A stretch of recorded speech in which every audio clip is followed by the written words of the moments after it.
Yan po mga kasipag, kami palis na sa punduan mga kasipag. Ang aming sinakyan mga kasipag, walang katig. Natakot yung aking anak mga kasipag. Oh. Yan po ang punduan mga kasipag. Oh. Ay, sus! Ang lalim na rin, Papa! Ay, kuya!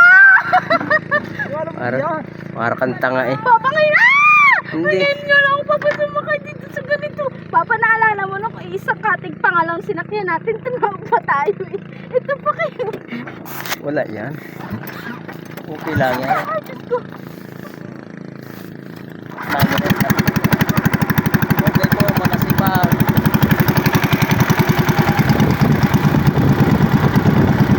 Hindi ka ba kayo? Hindi po.